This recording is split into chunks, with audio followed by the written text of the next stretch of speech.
let's head into our final topic of the day. We are talking dynasties because the Chicago Bulls ESPN documentary is 6-part, 4-part, 10-part. 10-part. 10 part. Yep. 10-part. 10-part. It's Michael Jordan. Christ. I get it. I mean, it just feels like 6 would have been fitting though. But 10-part, sure. Documentary on the Chicago Bulls is coming out ahead of schedule thanks to the coronavirus. The one positive that has done for them. Sounds horrible, but we're talking dynasties. Chicago Bulls, the greatest dynasty of all time. Period. End of discussion. And when I put this out there, I wanted the caveat is I was thinking across all sports. Oh, so not just the NBA. Because I think let's start at NBA and let's see if we can expand out to multiple sports then. Okay. At least in the NBA world. You're looking at a couple dynasties. You're looking at the old Celtics. You're looking at the Warriors of late. I think those are the only two teams that rightfully have a time span where they are by far the best team in the league. And they go out and prove it year in, year out. I mean, you've got the Lakers are in there because technically they have two. They have the Showtime Lakers and then the Kobe Shaq Lakers, where that one was kind of like two different teams, but people say from 2000 to 2010. The Spurs, where I know that 2010. Are we just gonna leave out the whole fact that like they were one of the worst teams in the league? Yeah, like Kobe Bryant, like it was just the Kobe Bryant show for 5 years. Kobe Bryant was like trade. Well, that was it. Wasn't that was after that? No, in the middle. There's a gap after Shaq. Post Shaq. True. Like the I exaggerated Spurs, the 5 years, but Bleacher Report has them listed from 1999 to 2014. Like you think about it, they weren't winning championships every year, but like they were a team that was consistently at the top. And I'm not saying that they should rival the Bulls. I'm just throwing out other NBAs. Dynasty means, in my mind, that you are winning. Okay. Not that you're competing. Like I get the Spurs have had 20 years of ridiculousness, of just and that's great that Pop hasn't missed the success. playoffs. But they've had a couple of championships. Obviously, they started off with the Duncan and Robinson combo. It transitioned into the Tony Parker, Manu, and Kawhi Leonard and Duncan. Like that was an evolution that I think is incredible. But it also, like, I don't know if that's a true dynasty. When I look at what the Bulls did, what the Celtics did, what the Warriors did for just a span of 5 years each, at least, and then it's just holy shit, that's just dominant. It's not, guys. Let's not mess around with this conversation. I mean, there's one other dynasty out there that in the NBA that could even come against us. I don't think we should keep this to NBA alone. I think we can even expand this to other let's just do it. teams Let's as well. break it open. But at least the only team that deserves a mention here, at least for dynasties, and I know that Dave's going to immediately write it off because it was only farmers that could play basketball back then. But literally, I mean, the Celtics from 1957. I've mentioned the Celtics like 6 times. Well, but we didn't talk about it much. I'm hearing more about Kobe. I'm hearing more about Shaq. I mean, from 1950. Because I've seen them. I love the line of only farmers can play basketball back then. 5'5" milkmen. It's from 1957 to 1969. They missed the finals once. And they lost it once. So they literally from what?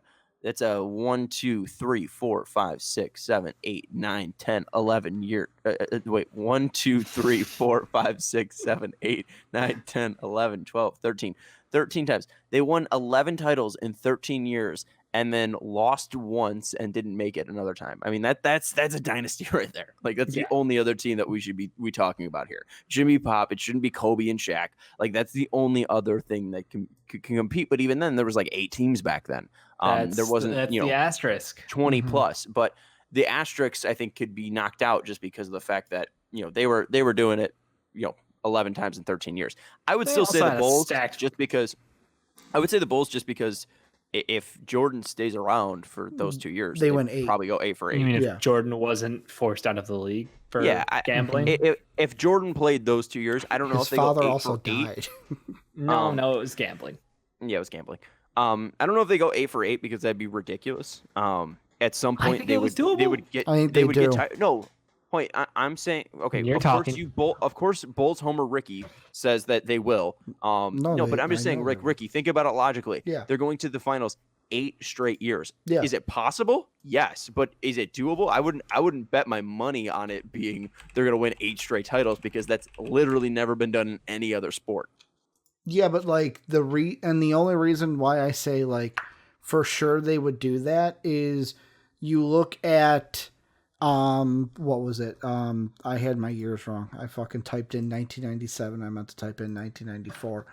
You've got the teams who were the 94 playoffs. Like, Yep. I'll ask this: the team without MJ was the third best team in the Eastern Conference. I think we're one, if not two. Like, we move up a spot, but let's say we don't. The second round series where the Bulls team in 94 without Jordan still took the Knicks to 7 games. I think we win that series. I think Jordan's good enough to swing one game. I think you think the greatest player in NBA history good enough to me, the only debate. I'm not saying you can't go through exactly what they did and just flip those because you have Jordan. You also have to think about the fact of playing 8 straight seasons, every single game. Like, at some point, Jordan might get injured or Pippen might get injured. Yeah, but like, we don't know what's going to happen if they play 8 straight seasons. I mean, we could look at the Warriors just recently, and they ended up breaking down. I'm just saying, like, I don't think it might be humanly possible for them to win 8 straight. Yeah, and that's but why I wouldn't bet on it. But I'm also not saying you could say that. You could say that about anything, though. Like, in every what if, you can say injured, but like. It would, that's to why me, I'm saying it's not a for sure certain thing that they're going to win. To me, it would make sense if like MJ had like them winning 8 straight. Like if he had decrepling injuries, then yeah, I would say into that. But like, of course, freak injuries can happen. I'm saying that's what turn injuries off. MJ's on that team. Like, we're not going to have a Derrick Rose type of injury in those playoffs. I think in 94 we make it to the finals, no doubt. 95. What was that finals matchup then? It would have been Houston. Knicks, Houston. It would have been. I mean, the thing is, like, even in 95, like, Orlando beat us in 6. I think MJ proved it to us the next year that, like, with him, Shaq and that Magic team were not able to beat us. Reggie Miller, that was the whole series of, like, yes, I finally beat New York. Oh, wait, there's another series to this before I get to the finals. The only debate I have in 94, 95, and of course my homerism wants to say yes, but I don't know. Those 2 straight years of Bulls Rockets. Does MJ and this Bulls team have enough to get over that Hakeem Rockets team? I would like to think yes and go 8 for 8. But do they? I think it's a debate. Here's the thing. If let's just say they have 2 wars with the Rockets, but they both win them, and then they have to go have 2 more wars with the Jazz after playing 7 straight years in the finals, like, at some point they're going to lose. I'm sorry. Well, like, they're not going to win 8 straight finals. It's impossible. It's Michael Jordan, though. The thing I will say, care. No. Put Michael Jordan and LeBron on the same team. I would be shocked if they won 8 straight finals. The thing I would say to your point is, my thing wouldn't be them winning 8 straight. I think if MJ never leaves and we get both Bulls beat the Rockets both times, I don't think the Bulls set the record then in 96. I don't think they set. I think that you're. Yeah, but I don't think when people think of the Dynasty, I don't think they think of that year. Like, no, I don't think that was that might be their most impressive year. But people think of the 6 titles as a whole. Yeah, I don't think they're ever thinking of them. I don't know. I still look at that year and it's like that was probably our best year of the Dynasty. No, that was our best year of the Dynasty, I would say. Statistically, like how we just steamrolled that season, and then in the Eastern Conference, the only team to beat us in the playoffs was the Knicks beat us 1 game. Yeah. And then Seattle, Seattle was a really good team that year. And everyone's like, oh, it's going to be a tough season, and to win it in 6. And of course, that was a hard-fought series. But I mean, that was our best season. Your fatigue argument plays in, I think, with this one. Is if Jordan's not rested for 2 years because he's playing baseball for 2 years, then we don't go and set the record win-wise in that season. I don't know. I I still think it's fair game to say that we could have walked away with 8 straight rings, because I wouldn't put it past Michael Jordan. Like, out of pure spite and willpower, that man hates losing more than I'm not saying people enjoy breathing. They're not the favorites. I mean, they are the favorites in 94, 95, and 95 and 96. I'm not saying they're not the favorites. Trust me, in those single solo years, they're the favorites to win it. But you also have to take like 8 straight years of playing 100 straight games. Someone's going down. Like it's just human nature. And it's funny because that was old school basketball. Contact, hand checking, the paint was just a war zone, and yet. But then what if like someone smaller, like what if Jordan and Pippen don't go down, but like, Steve Kerr's not there and he gets injured and then you don't have Kerr to take that shot. Yeah, I'm just saying, like, it could be the butterfly effect where maybe it's not Jordan and Pippen go down, but like it's Bill Wennington and he doesn't make some pass or something like that. Like, I don't know. Like, I just think it's tougher to go 8 years. If you go back in the dynasty thing though, I think it's really, if we're taking in all sports, you have to look at every run of the Yankees from the 20s and 50s and 40s. Give some credit. This guy in chat from Twitch, Celtics 60s 11 times, New York Yankees 10 World Series 17 years, Man U's 8 titles and 8 and 11 years. Yeah, I wasn't gonna pull up the Man U one, so I'm not a big Man U person. Sorry. Yeah, you look at the Yankees 36, 37, 38, 39, 41, 43.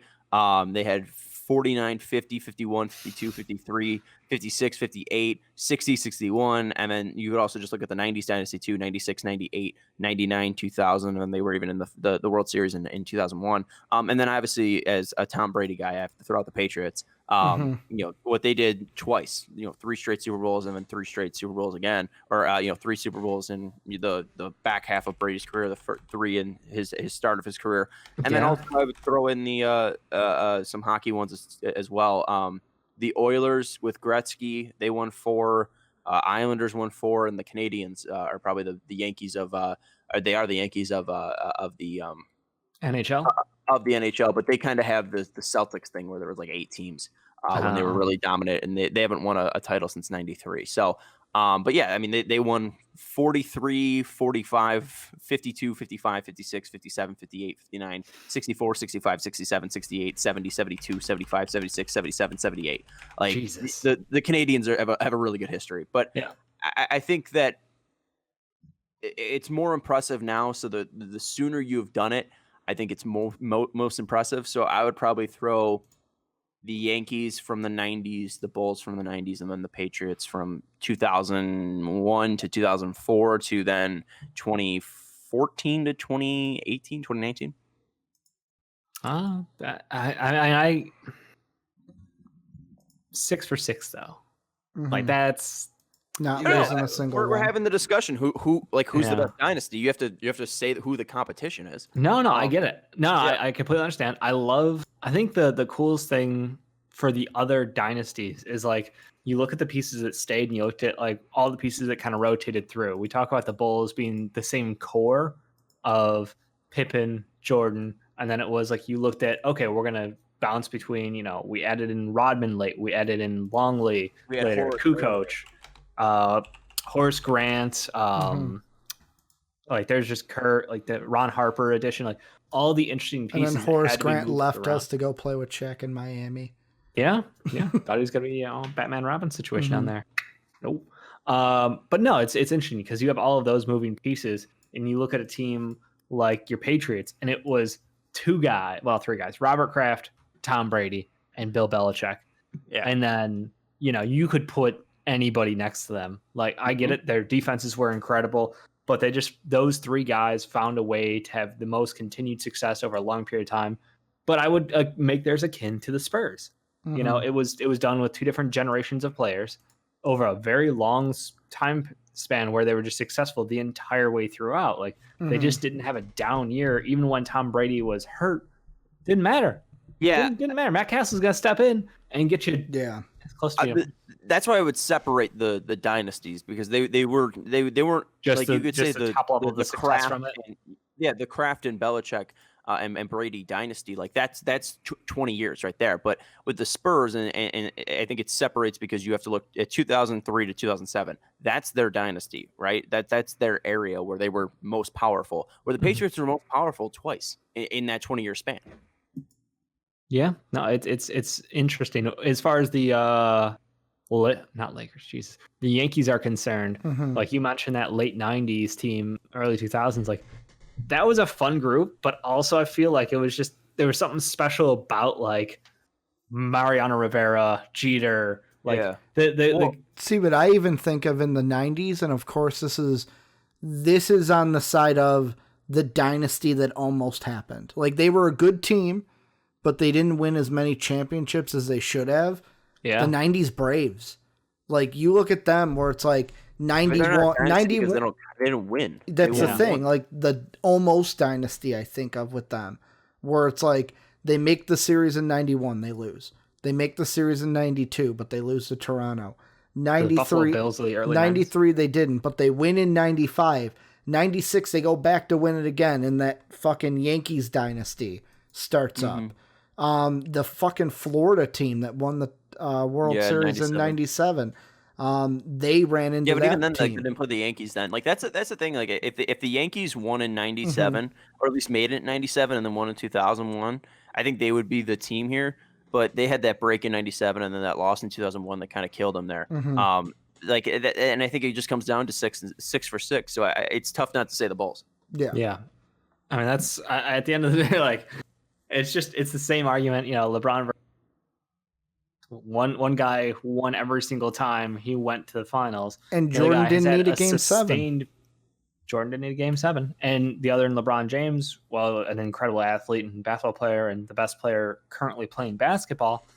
You know, he's had sustained success, but he hasn't hit the peak of the sport as often as we had expected him to. You know, he was crowned as the king before he'd played a game. And he only has a couple of championships and a losing record overall to show for it in the finals. So it's tough. We've not mentioned the Warriors, though, really too much. Well, Ricky, do you want to talk about the Golden State Warriors dynasty as of late? I mean, the dynasty, I think it's so early to tell because I think we're still within it. To where, like, if they start winning again, that's going to affect how we look at it. Where obviously they lost that series to the Cavaliers, but having this series of like people may look back in this series or this year of, well, if they didn't get injured or if coronavirus didn't happen, we would actually have a season. Cause we still don't know what's going on. The team that I'm surprised we didn't mention at all is, I know it's college football, but Alabama. Like, I know they're not winning they're not winning consecutive years, but like since Nick Saban took over 11, 12, 15, 17, before that 09, where it's like since the turn of the 2010, they've been one of the top football teams in college football and have been winning championships. Is it just the fact that I think it's because they haven't won like back to back. Yeah, say like Clemson went back. You know, that was kind of cool. If they would have won the times over Clemson, I think we're looking at them a little bit differently. Oh, 100%. Yeah, they only had one back-to-back in 2011, 2012. That's what hurts them. Yeah. I mean, they're a dominant force, but like I just feel like college football is not even fair sometimes with the way it works. Well, and not just that, the BCS was so rigged. Like, there was that. The BCS was it was impossible for a team like Boise State to even get in there, where now the playoff, it's kind of not different, but hey, we give at least 4 teams a shot now instead of 2.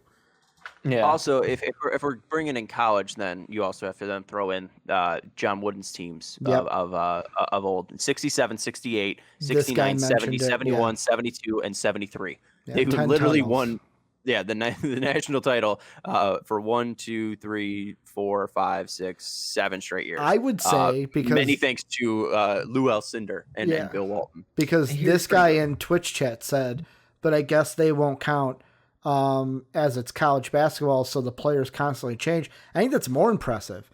Over 10 years, you're constantly changing a team. That you can reload. Yeah, where it's like you're getting recruiting, but like you're changing your team and be able to go through that, especially March Madness and the NCAA tournament. I know it was different back then. Yeah, it wasn't March Madness back then, and they literally had a top 5 player of all time in Kareem Abdul-Jabbar for 4 years, and that was when he couldn't leave. So it wasn't. I mean, Kareem could go to the NBA right away; he would have gone. So he wouldn't have been there for 4 years. And then they literally followed that up with Bill Walton, who, if he wasn't injured, probably would have been a top 20 player of all time. Agreed. So it's tough to be like, oh, they did it with a changing cast of characters, but thank God Superman was there for 4 Fair enough. Yeah, no, I mean, there's a lot of great honorable mentions in this as far as like dynasties, but I guess it just depends on, where you want to draw the line, whether it's success, whether it's championships, whether it's just, a 20-year span where your team's always competing. In my mind, it falls solely back to, how often do you grab the brass ring, and I just, the Bulls 6 for 6 could have been 8 for 8 had Michael Jordan not been ushered out of the league for a couple of years. I look at them and I'm like, I've never seen a team so dominant year in, year out. Like, you could set your clock to it. What time of year is it? Oh, it's playoff basketball. I'm going to Bulls go win a championship, because it was just, that was the answer. That was the guarantee. It was the lot safest bet in sports. There's just no thought in it. I know, like, those games, but I get those games. Not all of them, they weren't blowouts by any means, but it was a guarantee. But all those teams, like all those teams that we've talked about, that was the same mindset every single year. And it was shocking if one of those teams, like the Patriots or Yankees or UCLA men's Bruins team or Canadians, didn't win a title. Like that, all of those teams had those feels, and it was shocking if it didn't happen. It just didn't happen to the Bulls because Jordan left in 94, 95, and that's the biggest probably what if in NBA history is could they have won 8 straight? Well, yeah. I think another thing that I just thought of, and Dave, while you brought up the Warriors, of what hurts dynasties now, especially in the NBA, player movement. Like back then, player movement wasn't it wasn't what it is now. Like for the Warriors, getting KD. Like, I think, good or bad, I think that puts a spot on the dynasty. It's like, well, if they didn't have KD, would they have won? I still think they would have won those titles because the best team just got better. But you never know. Like, what if KD comes back and he has that, like, MJ mentality of, like, I lost to you, I'm going to beat you. And then he comes back and beats the Warriors. Like, that rewrites everything. To where, like, back then it was, you had MJ's Bulls, you had Ewing's Knicks, you had Reggie's Pacers. Like, the teams were more consistent. Stable. And it wasn't like, oh, well, Patrick Ewing's leaving next year to go play with his buddy MJ. Like, I feel like back then players, not like they hated each other, but when it was on the court, they weren't as buddy-buddy as they are now. True. And you've heard a lot of the old timers talk about, I love calling people old timers, but like 40s and 50s, like they legit are at this point. Sorry. The boomers. The boomers. They've talked about it many times that there was just animosity against each other of like, if I lose this guy, I'm not going to go join his team. I want to go out there and take him out next time. Like that's the way they felt about it. And I think it was just a matter of the times, the physicality in the game, the shit talking that the refs let go, because now you can't even fucking stare at somebody without getting teed up. Like the game has gotten so handicapped by, not the right for today. Point being, like it was a different time, and I agree with you. The fact that players were locked into their teams, even I think that free agency for players was one of the best things ever. But also you have to admit that like it changed the way basketball teams were built and how dynasties have been formed since. Yeah, and I mean, I just think of the story of where they said when MJ came back and wore 45 and they lost to the Magic, like Horace Grant or someone said, oh, well, he's the different Michael. He ain't 23, that's 45.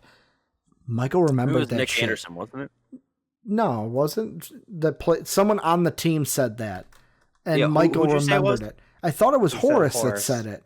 No, it wasn't Horace. But the point is, Michael remembered it, and that next year when they played in the playoffs, I think that was 95 to 96, Michael remembered that shit. And Michael was not gonna, and Michael wasn't the only one that was like this, but That's the microcosm of like, no, you said that. I'm gonna fucking prove you wrong. Yeah. This guy. Nick Anderson. Okay, baby. Nick Anderson. Oh, you knew that shit. Nice. Yeah. For some reason, you said number Nick. 40. Number 45 doesn't explode like number 23 used to. Anderson told the reporters. Number 45 isn't not 20. Number 23. I couldn't have done that to number 23 after he dropped something. He dropped. What did he do? Oh, he poked it. Oh, Anderson, a Chicago native, poked the ball loose from Jordan. Horace Grant, a former Bull, finished with the. So Grant finished the dunk. There it is. That makes sense. Anyway, I feel like we've had a great discussion here about dynasties. I think one of the hardest things when we're trying to cover a dynasty, we weren't alive for all of them. Yeah, like you're talking, like this guy's mentioning, hey, look, he's one of the longest, greatest runs in history. Yeah, but the level of competition, the quality of players that were around, and the fact that it happened. Oh.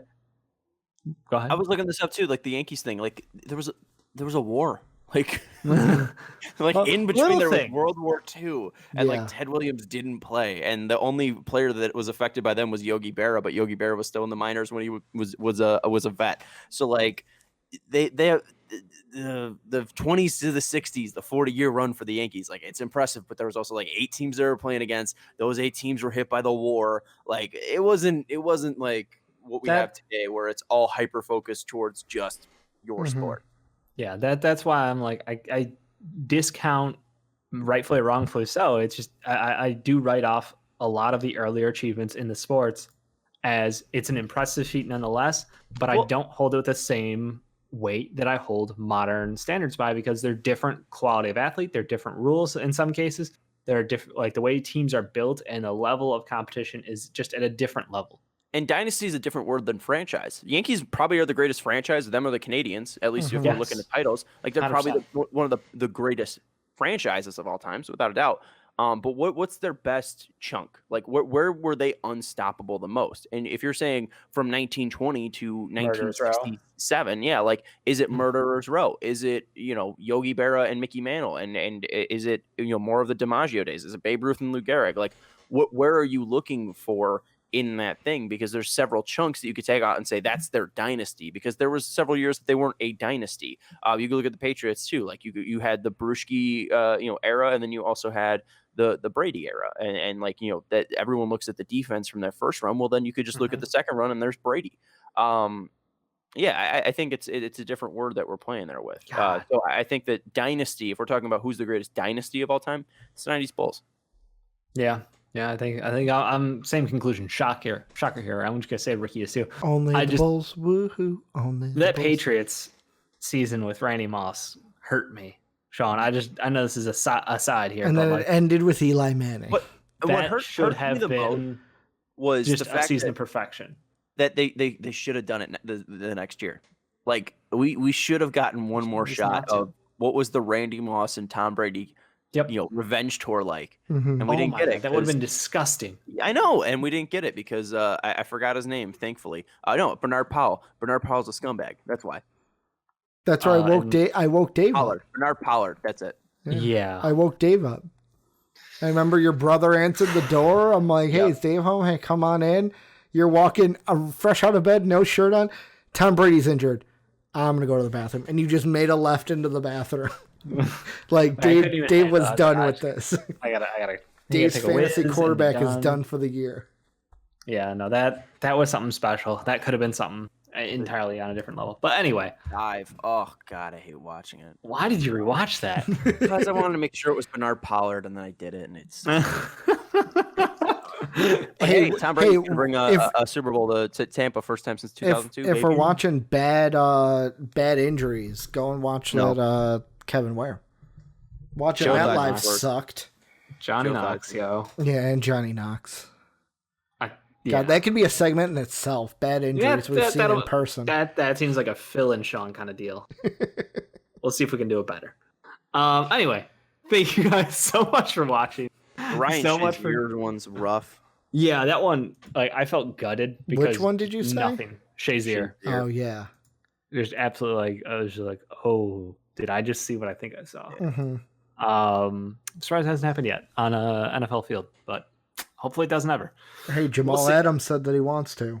Dumbass. Where He wants to Jamal die on a Adams, football where he field? said he would feel honored to die on a football field. Mm. Yeah. How many concussions is he up to? Should we I don't treat know. him like Antonio Brown at some point? He's a young guy. No, he's young. He's I know. I'm just saying, like, that's. Anyway, this got weird. I'm gonna wrap up the show and say thank you everybody for watching. Thank you so much for joining. Thank you to Sam, this guy, Brianna QT, and King E. You guys have been awesome in chat and Twitch. If you guys don't want to watch us live on chat, we are live on Saturdays, roughly noonish, depending on our start time. We'll shoot out a message though, but check us out around noonish. Nooner. Yeah, nooner. And then if you want to support us even more, you can check us out at patreon.com/mostvaluablepodcasts. The $1 tier gets you into our Discord. We are doing a live watch along for WrestleMania 2-parter. We might, I kind of bring up, might do a watch along for the Bulls series. For the what? I think that'd be fun. The Bulls yeah, we could ESPN do that. series. So, or maybe like a post episode kind of a thing where we talk about it. And I found the exact comment. It was, if I had a perfect place to die, I would die on the field. Yeah, that was the exact comment. Thank you so much, everybody. We'll catch you next time.